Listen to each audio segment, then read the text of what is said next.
સુરતમાં પરંપરાગત ભગવાન જગન્નાથજીની ભવ્ય રથયાત્રામાં આસ્થા સાથે કોમી સૌહાર્દના દ્રશ્યો જોવા મળ્યા જે તમામ સમાજના લોકોએ સાથે મળી શાંતિ અને ભાઈચારાનો સંદેશ આપ્યો। સુરત શહેરમાં પરંપરાગત રીતે નીકળેલી ભગવાન જગન્નાથજીની ભવ્ય રથયાત્રામાં આસ્થા પર ભક્તિ અને કોમી એકતાના સુંદર દ્રશ્યો સમગ્ર રૂટ દરમિયાન જોવા મળ્યા હતા। અષાઢી બીજના પવિત્ર અવસરે નીકળેલી આ યાત્રામાં માત્ર હિન્દુ સમાજ નહીં પરંતુ વિવિધ ધર્મ અને જ્ઞાતિના લોકોએ પણ ઉત્સાહભેર ભાગ લીધો હતો। રથયાત્રાના માર્ગ પર ઠેર ઠેર મુસ્લિમ અને અન્ય લઘુમતી સમાજના અગ્રણીઓ દ્વારા રથનું સ્વાગત કરી કોમી સૌહાર્દનું ઉત્કૃષ્ટ ઉદાહરણ પૂરું પાડવામાં આવ્યું હતું।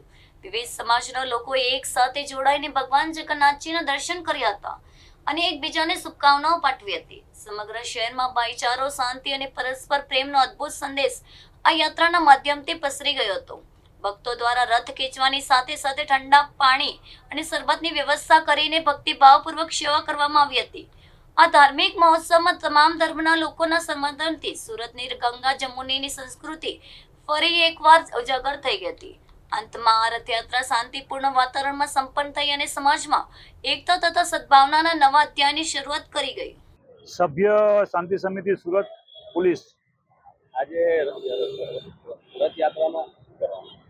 રથયાત્રામાં આજ રોજ વિશ્વ જગના જગન્નાથના રથયાત્રા નીકળતી હોય આખા વિશ્વમાં, ત્યારે સુરત શહેરમાં આ રથયાત્રા સ્ટેશન પરથી નીકળે અને રિંગ રોડ મારફત અહીંયા અમારા વિસ્તારમાંથી પાસ થતી હોય, મુસ્લિમ વિસ્તાર છે અમારો, ત્યાં રથની સાથે આવેલા અમારા સંતો મહંતો જ્યારે રથ મહારથ જેને કહીએ અને મહારથની સાથે આવેલા સંતો મહંતોનું અમારા સમાજ તરફથી, અમારા આગેવાનો તરફથી એમનું ફૂલહાર અને શાલ ઓઢાડીને સ્વાગત કરવામાં આવે અને એક મેસેજ જાય શહેરની અંદર નહીં પણ વિશ્વ આખાની અંદર, દેશ આખામાં આ મેસેજ જાય કે કોમી એકતાનો અહીંયા એક મજબૂત શહેર છે, કોમી એકતાથી મજબૂતાઈ ભરેલું શહેર છે અને કોમી એકતા અહીંયા મજબૂત જ છે। એ પ્રકારનો કાર્યક્રમ સલાબતપુરા સુરતની અંદર જે સંતો મહંતો અને મુસ્લિમ સમાજના આગેવાનો યુવાનોએ હાર તોડા પહેરાવડાવી અને રથનું અને રથમાં આવેલા રથ યાત્રીઓનું સ્વાગત કર્યું છે।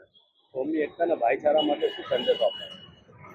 પહેલાથી સુરતમાં ખૂબ એકતા મજબૂત છે જ અને આવા કાર્યક્રમોમાં કોમી એકતા મજબૂત થાય છે એમાં કોઈ શંકા નસ્તા નથી। હમણાં જ 15 દિવસ પહેલા શહેરમાં તાજિયાઓનું જુલુસ નીકળ્યું, એમાં સંતો મહંતોએ હાજર રહી અને મુસ્લિમોનું સ્વાગત કર્યું, તાજિયાઓનું સ્વાગત કર્યું, એમાં એમના હસ્તે ટ્રોફીઓ અપાઈ। તેવી જ રીતે ઈદે મિલાદમાં પણ સંતો મહંતો હાજર રહી છે। એવી જ રીતે રથયાત્રાના કાર્યક્રમમાં જેમાં હજારો લોકો, લાખો લોકો રથની સાથે આવેલા હોય ભક્તો, એમનું મુસ્લિમ સમાજ સ્વાગત કરે છે। હું એટલું જ કહીશ कि मजहब नहीं सिखाता आपस में पैर रखना, हिंदी है हम वतन है, हिंदुस्तान हमारा सारे जहां से अच्छा हिंदुस्तान हमारा। ये तो ऐसा है कि यहाँ तो दाल दाल पे बैठी है सोने की चिड़िया, ये भारत देश है हमारा। आला ग्रांट खूब मेहनत।